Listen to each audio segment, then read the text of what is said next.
भुखमरी के सूचकांक में उस भारत देश को दक्षिण एशिया की दूसरी सबसे शर्मनाक रैंक दी गई है जिस भारत के गौतम अडानी दुनिया के दूसरे सबसे अमीर व्यक्ति बन गए हैं।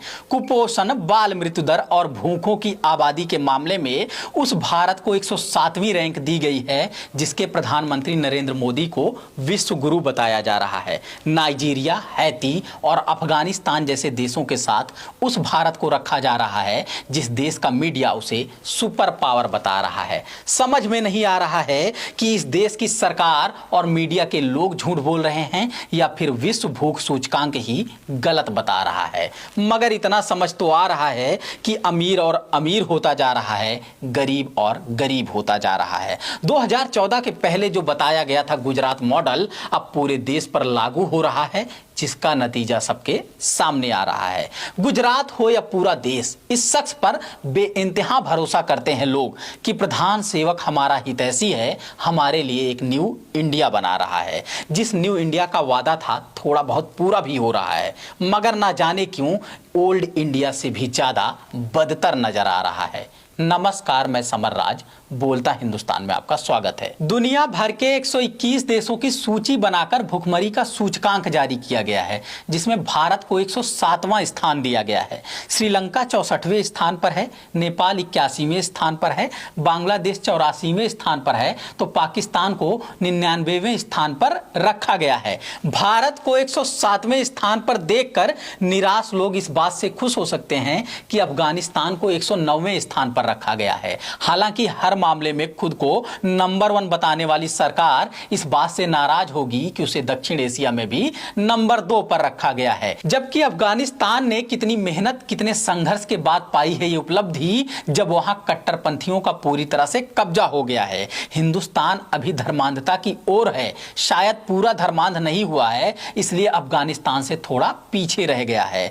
हमें भी भरोसा रखना होगा इस देश की मीडिया और सरकार पर। दोनों की इतनी कोशिश के बावजूद देश बदहाली के मामले में अफगानिस्तान से पीछे कैसे रह गया है। जब दावा किया जा रहा है कि 80 करोड़ लोगों को फ्री में राशन दिया गया है, जब दावा किया जा रहा है कि मोदी राज में गरीबों का ख्याल रखा जा रहा है, तब भुखमरी के मामले में इतने शर्मनाक आंकड़े हैरान करने वाले हैं। 2021 में शर्मनाक 101वें नंबर पर आने वाले देश में अगर साल भर फ्री का राशन बांटा गया तो भुखमरी खत्म हो जाने के बजाय बढ़ कैसे गई।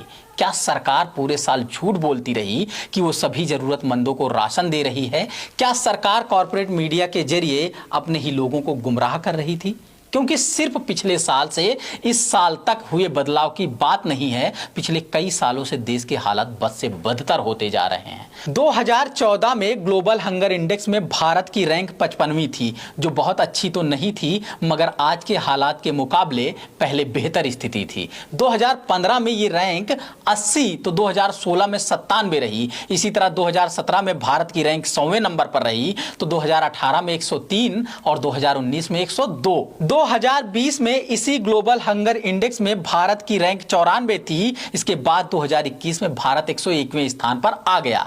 फिर मोदी सरकार ने कमर कस ली और फ्री राशन योजना का प्रचार तेज कर दिया गया, पीआर और ज्यादा तेज कर दिया गया। बावजूद इसके हालात नहीं बदले और अब 2022 में 121 देशों की इस लिस्ट में भारत को 107वें स्थान पर रखा गया है। क्योंकि खुद को हर मामले में नंबर 1 बताने की होड़ मची है तो संभव है इस सरकार ने ये सब भी किसी मकसद के तहत किया हो। भुखमरी से लड़कर बेहतर परफॉर्मेंस करके ऊपर की रैंक में नंबर 1 आना मुश्किल काम था, इसलिए नीचे से नंबर 1 होने का टारगेट किया हो। अफगानिस्तान को पीछे छोड़ते ही दक्षिण एशिया में भारत नंबर 1 हो जाएगा और अगले कुछ साल में तमाम अफ्रीकी व अन्य देशों को पीछे छोड़कर संभव है दुनिया भर में भी भुखमरी के मामले में नंबर 1 हो जाएगा। तब तक ऐसा नहीं कि देश में सब कुछ बुरा ही हो रहा होगा। मोदी का मित्र अडानी संपत्ति के मामले में दुनिया में नंबर 1 अमीर हो जाएगा। फासला बहुत है मगर रफ्तार देखकर कहा जा सकता है कि आने वाले दिनों में मोदी का मित्र अडानी एलोन मस्क को भी पीछे छोड़ देगा। किसी को कोई शिकायत भी नहीं होगी क्योंकि तब तक ये उद्योगपति सभी टीवी चैनलों को खरीद चुका होगा या फिर उनकी रीढ़ तोड़ देगा।